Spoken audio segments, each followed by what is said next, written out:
Hello and welcome to an India Today special broadcast on the race to the White House. I'm Gaurav Sawant. Over the course of the next half hour, we tell you who stands where. And after US President Joe Biden's cognitive abilities were questioned in the first US presidential debate, he's actually now being asked to step down and step aside. Not just by the man on the street, but also celebrities and Democrats. They are not sounding very confident that he will be able to pull through till the end. He, of course, is confident that he will return to the White House. But will he? That remains the big question. What's the thinking within the Democrats? We bring you more in this report. US President Joe Biden and First Lady Jill Biden hosted a social dinner in the East Room for NATO allies and partners at the White House on Wednesday evening. In the background, chorus grows for President to step down from his re-election campaign. Vermont Senator Peter Welch is now the first Senate Democrat to do so. He called on Joe Biden to withdraw for the good of the country for his newspaper op-ed. This came after film star and lifelong Democrat George Clooney added his voice to call for Joe Biden to leave the presidential race in a newspaper column on Wednesday.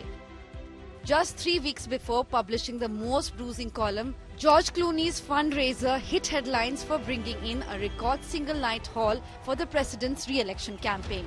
He's not the only celebrity to raise concern and doubt about President Biden's re-election campaign. Author Stephen King's comment was rather blunt, as he went on to say for America's interest that Joe Biden should not contest. But the most brutal comment was of director Michael Moore. He attacked the Democrats for committing elder abuse by letting Biden run for 2024 elections. Public opinion, too, seems to grow against him. He reminds me of my elderly grandparents who are in nursing homes and are being taken care of and are resting and are doing what I think our elderly population should be concerned with, which is, living out the remainder years of their lives with dignity and happiness, which I don't think if Biden continues the way that he's going, that's going to happen for him. He deserves to chill and relax. We know that cognitive abilities decline with age. That's not really a surprise. Everybody knows that at some point you got to take your grandparents' keys, probably around the age Joe Biden is. So, yeah. The growing chorus in public has the Senate worried and divided. Oh, yeah, it's obvious. I've known him for years. He's slowed down for sure. Can the Democrats replace him at this point? That'd be up to them. I don't know. They're struggling with that idea. What I worry about between now and November, what signals are the bad guys picking up? We live in very dangerous times. We're worried about an Iranian breakout.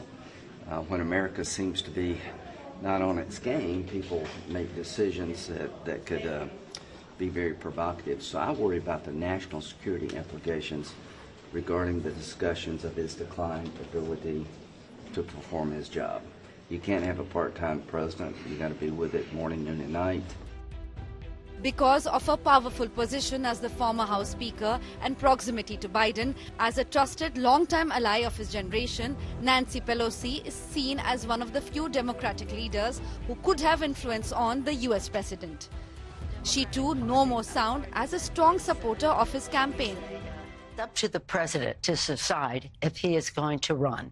We're all encouraging him to make that decision because time is running short. I think overwhelming support of the caucus. It's not for me to say. I'm not the head of the caucus anymore, but he's beloved. He is respected, and people want him to make that decision. Former President and Republican candidate Donald Trump is the most happy person at this moment. He reveled in the Democratic infighting that is playing out in public.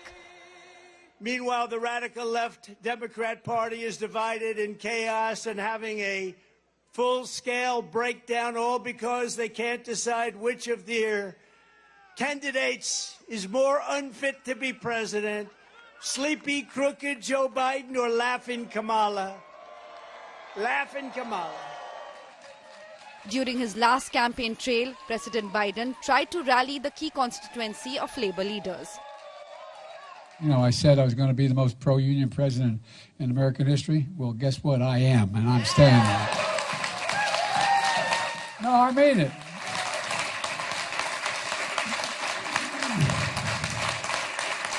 Because you represent the folks I grew up with. You represent where I come from. You represent where the vast majority of the American people.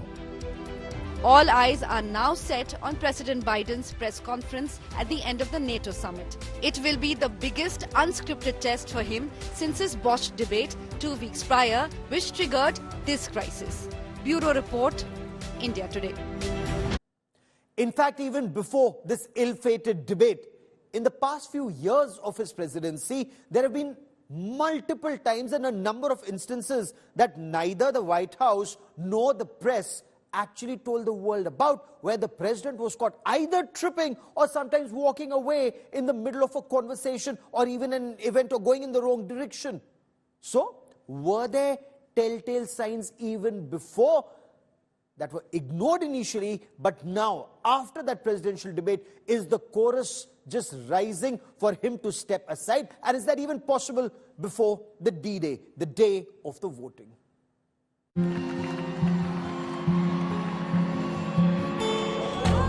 US President Joe Biden has quite a few unfortunate incidents in the past few years. Like in March 2021, when Biden stumbled 3 times as he climbed red carpet stairs to Air Force One to board a flight to Atlanta. A White House spokesperson blamed the windy weather.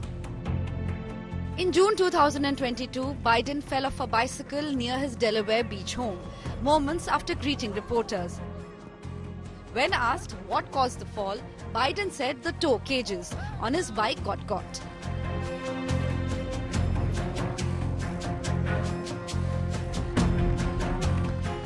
A year later, Biden tripped and fell over a small black sandbag on stage at the US Air Force Academy graduation in Colorado Springs. He later quipped that he got sandbagged.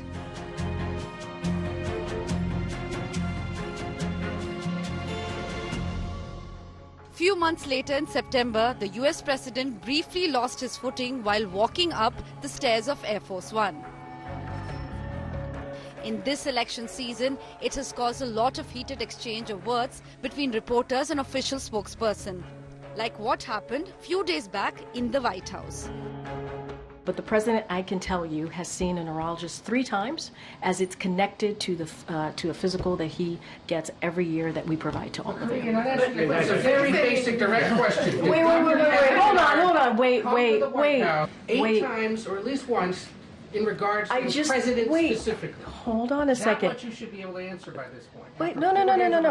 No, wait a minute. Ed, please. A little respect here, please. So, every year, around the president's physical examination, he sees a neurologist. That's 3 times, right? So I am telling you that he has seen a neurologist 3 times while he has been in this presidency. That's what I'm saying. I am telling you that he has seen them 3 times. That is what I'm sharing with you, right? So every time he has a physical, he has had to see a neurologist. So that is answering that question. No, it's not. No, it is. It is. You're asking me. I also said to you, Ed, I also said to you, for security reasons, we cannot share names. We cannot share names. We have to. Others he would have met with. You can share names in regards to if someone came here in regards to the president. We cannot share names of specialists broadly, from a dermatologist to a neurologist. We cannot share names. There are security reasons. We have to protect.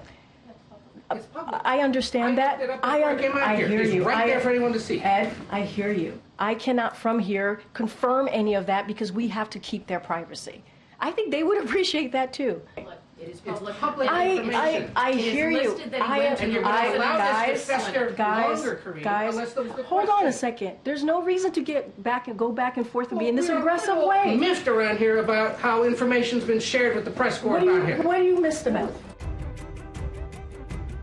Just about a month back, during the G70 summit in Italy, a video capturing US President Joe Biden seemingly wandering away from fellow world leaders sparked a wave of speculation and debate on social media.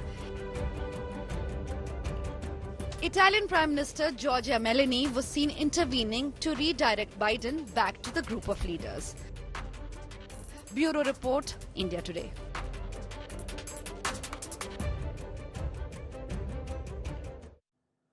So what's the latest with the presidential race right now? At this point, can President Joe Biden recover and regain those points? What do the Democrats think, and what do their think tanks actually believe are the real chances of President Joe Biden? All of this is being explained by my colleague Shashank Mattu from India Today Global. We get you more in this report. Well, here's my answer. I am running and going to win again. President Joe Biden is now losing in key battleground states, without which he cannot hope to win the 2024 election. Swing states like Michigan and Wisconsin have seen Trump gaining ground, flipping them from a Biden lead to a slight Trump advantage. Folks,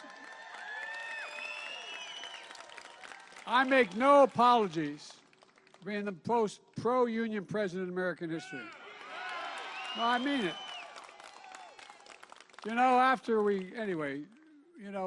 you've heard me say it before, but I'll say it again and again and again.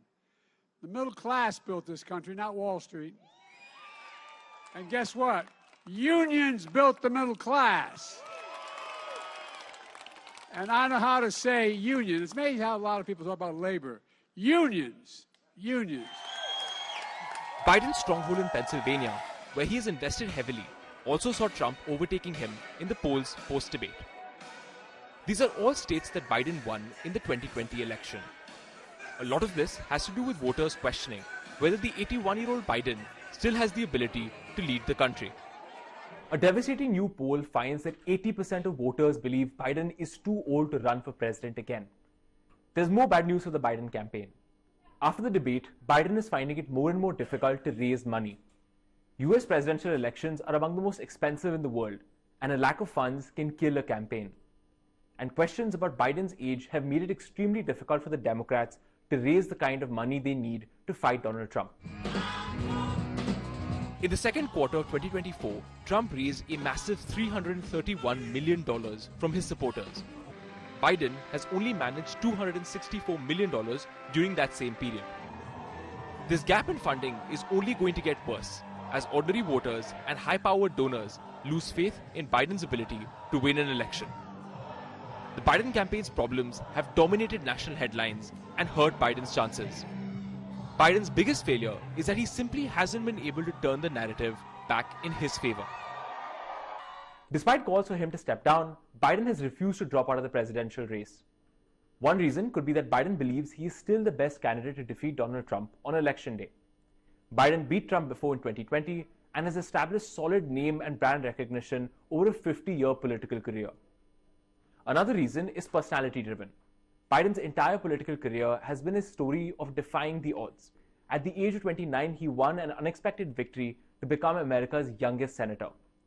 He then went on to serve in the Senate for 40 years, became the country's vice president, and just when people thought his career was finished, he became president in 2020. Sticking around even when the chips are down has become integral to Biden's political success and his persona. So, despite concerns about his age, Biden may be convinced that he can pull off one last election upset. Another reason why Biden hasn't stepped down is that there isn't that much pressure from the Democratic Party for him to do so. The party's bigwigs have largely lined up behind Biden and backed him for another term in office. Many of these politicians fear that the party would be torn apart if Biden were to step down. The process to replace Biden would require a divisive political contest between his would-be successors. Major heavyweights like Vice President Kamala Harris and California Governor Gavin Newsom will believe that they have a shot at winning.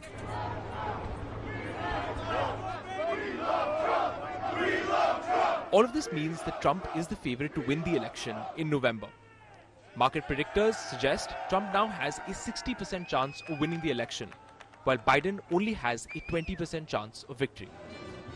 While Biden's campaign has been falling apart, Trump has chosen to remain diplomatically silent, but has stoked fire with his provocative speeches.